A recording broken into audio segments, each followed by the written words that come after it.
일본의 노스트라다무스가 나타났습니다.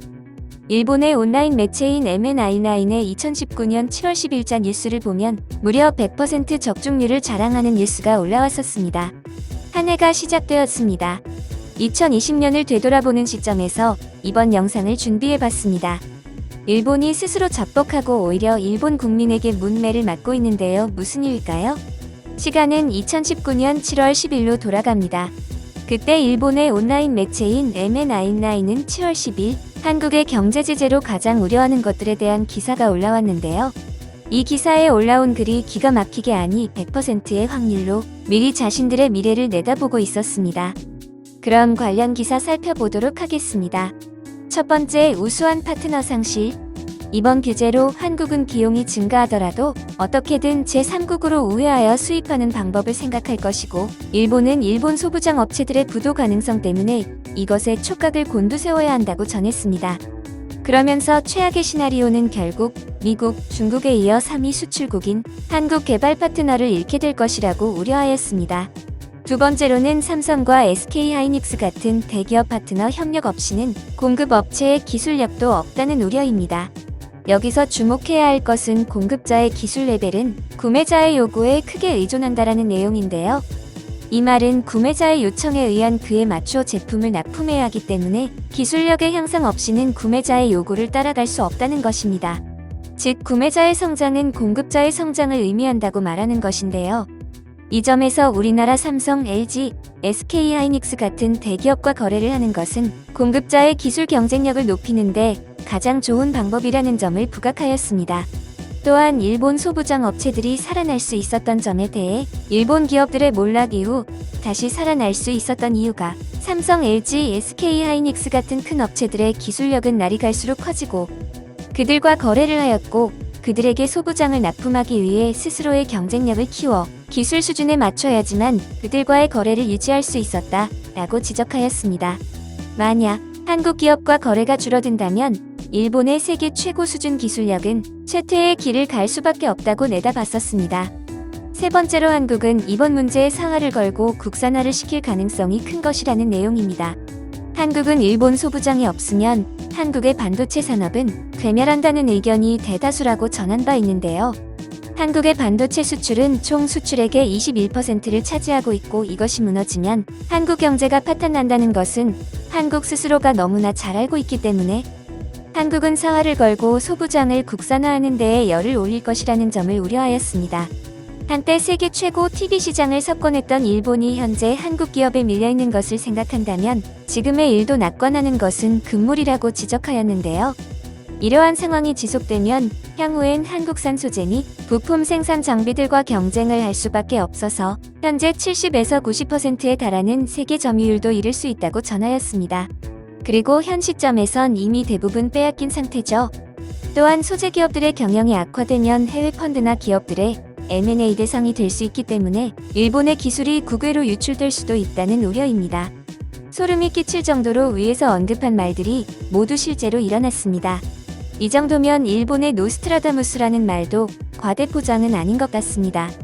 한편 이때 의외적으로 북한도 우리의 편을 들어 일본의 일침을 쏘아주었죠.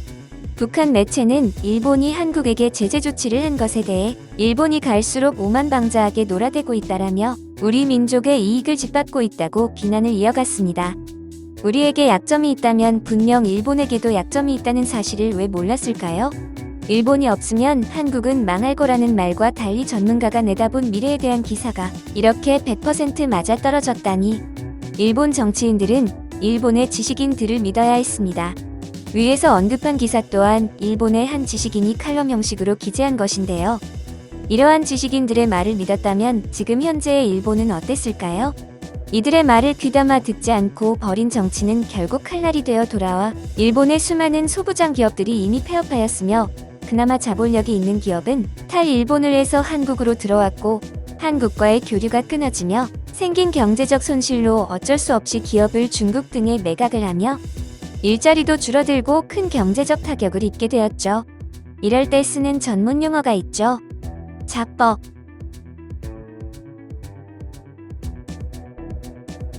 여기까지는 뭐 우리도 어느 정도 예견한 사실입니다. 하지만 이로 인한 일본의 움직임이 심상치가 않습니다. 일본의 시민들이 혐한 반대 운동을 시작했습니다. 인종차별 말라 혐오 없는 일본에 살고 싶다. 일본의 차별주의에 대항하는 일본인들이 많다는 걸 한국도 알아줬으면 정부는 헤이트 스피치 해소법을 마련해야 한다. 라며 운동을 시작했습니다. 헤이트 스피치란 일반적으로 특정 인종, 민족, 국적 출신, 지역, 종교성, 정체성, 성적 지향 장애 등을 이유로 공격할 목적으로 하는 혐오 발언이나 연설을 뜻합니다. 일본에서는 혐한 집회가 늘어나면서 이 단어가 알려진 탓에 한국인에 대한 혐오를 의미하는 말로도 통용됩니다. 사실 일본에서는 2016년에 우리가 사는 사회에 혐오와 차별이 있어서는 안 된다. 라며 헤이스트 스피치 해소법이 통과된 바 있습니다. 법은 통과되었지만 2017년을 기점으로 전국 각지에서 혐한 운동은 오히려 더 심해져 사실상 법이 무의미해졌습니다. 이러한 혐한 극우 세력과 맞서 싸우는 일본인들을 카운터스라 부릅니다.